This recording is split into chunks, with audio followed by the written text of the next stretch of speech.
What's up guys? Welcome back to Destiny Updates. We've got a Bungie Weekly update and a Destiny drawing board to go over, both of which are pretty cool. Before we start though, I wanted to mention real quick that my desktop PC's hard drive actually started failing a few days ago, so I had to get a new hard drive, reinstall Windows, get all my software back, salvage my data from the old corrupted drive, etc. Basically, it was a big pain in the ass and it caused delays, hence why I'm so late on all this. So anyways, I wanted to apologize for that. It is back up and running now though, and my new drive is way better than the last one, so hopefully it doesn't go out again anytime soon. Starting with the weekly update, it begins with Deej talking about the PS4 launch and the Destiny announcement and trailer they released then, all of which was covered in my last video. Deej did add that new faces joined the Bungie team, which is happening quite often these days. Bungie is definitely fleshing out the team to make Destiny as good as possible. He also said that while they can't yet speak openly of the progress they're making, they can tease a bit, saying they're starting to see how we'll display our war trophies on Bungie.net, and that a massive river in old Russia was infused with rapids and mist, which sounds pretty cool. Skipping forward a bit, he says some interesting stuff while discussing playtests they've had. I'm just going to read all this off and then come back and talk about a few of the things he said after I've finished. He begins, a tester who wields our next-gen banhammer embarked on her first ever game of competitive multiplayer. The first taste of teamwork was sweeter than wine. She walked away instantly hooked and drunk on the thrill of a narrow victory. An engineering lead played so much Destiny he missed a meeting, and then he missed lunch. From the drought of starvation grew superior firepower. Through means we cannot yet explain, he acquired his first heavy machine gun. Zero buyer's remorse was experienced as he used it to rock some faces in multiplayer. A designer taught a tester a harsh lesson. There is nothing more depressing/amazing than being Nova bombed just as you are revived. Which emotion you feel depends on which side of the bomb you find yourself. One engineer confessed to running like a scared child as hive reinforcements beneath the moon reversed the good fortune of his fire team. Another engineer bragged about standing his ground and fighting off aliens with an ancient sword claimed from the grotto. While one tester embarked on a love affair with his personal vehicle, another tester discovered the merits of the sniper rifle in directing the flow of traffic. Hint, the tactic involves removing the driver. A designer finally scored a grenade kill that had eluded her over scores of instinctive tosses. Not a single co-worker was distracted by her sudden triumphant crowing. It was just another day in the studio. So a couple things there I found really interesting. First, the one where he said a designer taught a tester, nothing is more depressing/amazing than being Nova bombed just as you were revived. I believe that means we can revive or be revived in competitive multiplayer, because the way he said it, a designer taught a tester, means the designer used it against him in PvP. Also, the Nova Bomb is a Guardian ability, so it'd have to be in competitive regardless. Anyways, it's definitely interesting that they've gone that route with the multiplayer, assuming it's still implemented by the time Destiny ships, of course.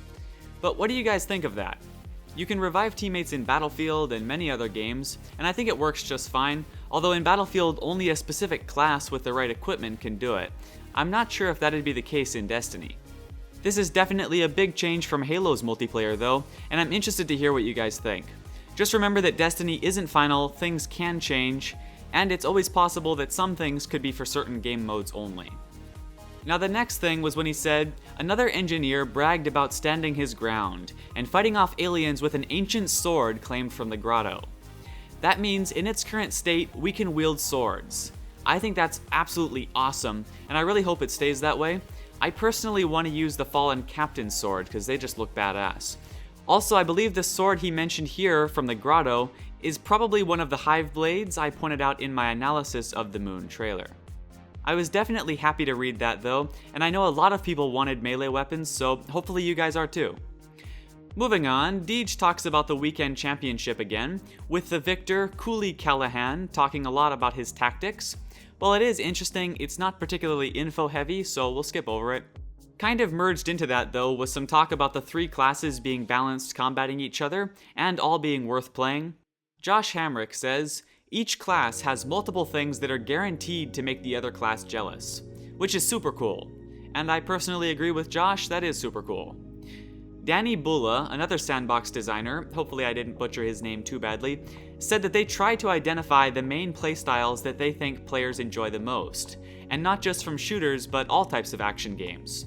Going on, Josh essentially says that they fill up the sandbox with lots of virtual toys and see how they interact with each other, but Danny adds that sometimes things just don't work together and have to be ripped out. Other times, interactions they could not have imagined happen. Those are the best types of interactions, he says. Ending the weekly update is a mail sack, of course. Caballero asked if they ever get tired of people calling it an MMO. Deej says not at all. Do you guys ever get tired of us insisting it's not an MMO? And he goes on with the answer to say that they're drawing elements from many experiences, then saying, like an MMO, our game will compel you to explore. You'll embody a character that evolves on that journey. Unlike an MMO, the entire experience is built around heart-pounding action you'll see through the eyes of your hero. And then adding, ultimately, we're looking forward to knowing how you describe Destiny once you've played it. The next one I thought was interesting is from Elstrick, who asks if we'll be able to create and customize our own Guardian in the beta. Deej says, that's the plan, for now at least. The essential experience in Destiny is bringing a character to life, and earning the rewards that will make you legend. The beta is your first taste of that ritual. So it sounds like we should be able to make our own character in the beta. The real question here is if that character will carry over to the final game. I'm inclined to say it probably won't, because that character will be based on old stuff that will be changed before launch, based on feedback, so I kinda doubt we'll keep it, but then again, maybe we will. That's everything I found worthwhile in the weekly update.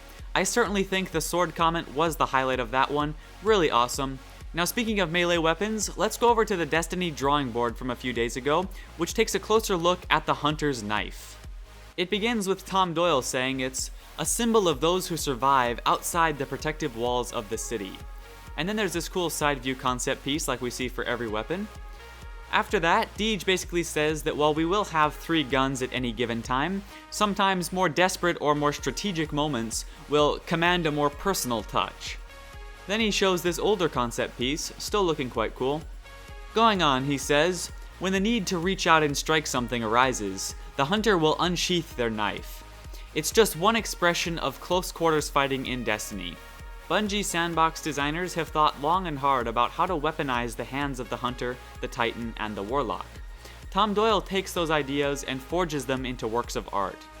The inception for this weapon came from the desire to have special melee attacks for different guardians, he recalls. First-person melee attacks were a great place to define a unique feel for each class. And then here we have an in-game render, looking quite cool with the hunter logo engraved on it there. And then he says that the hunter's knife is a reflection of a harsh environment. Tom Doyle says it's a weapon that embodies the reclamation of the new frontier. It's equal parts kukri, trench, and buck knife. A hunting tool as much as a weapon. I think that's quite cool and really fits the hunter. It's like a reference to their history back when they were literal hunters. You can definitely see the styles of those blades he mentioned all mixed into this.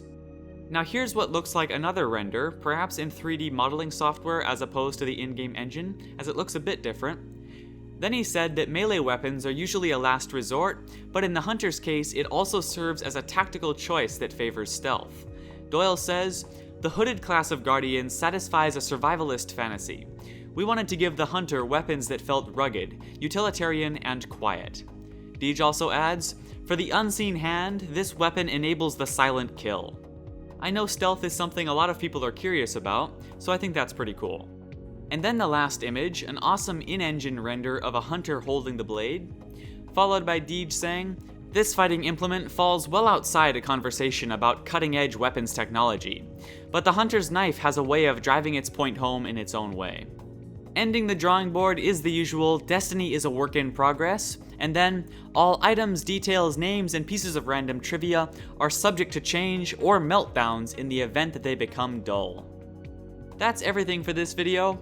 Once again, I sincerely apologize for the delays. I know first it was my internet and then my computer. I'm sure you guys are getting annoyed, and believe me, I'm pissed, but there's not much I could do, I'm afraid. My last video about the PS4 launch event was actually made on my old crappy laptop, which is frustrating to use. Also, to make it even worse, even my external backup drive is going out, and a bunch of my data on that was corrupted. They were both relatively new Seagate hard drives too. I'm switching to high-end Western Digital from now on after all this crap. Anyways, enough rambling. I'm gonna try my best to cover these things right after their release from now on. I'm tired of being late on stuff. Also, my analysis of the new footage in the PS4 trailer from the other day is still coming. I'm gonna start working on that right after this is done. Thanks again for all your patience and support. I seriously appreciate each and every one of you. Thanks so much for watching, and I'll see you in the next update.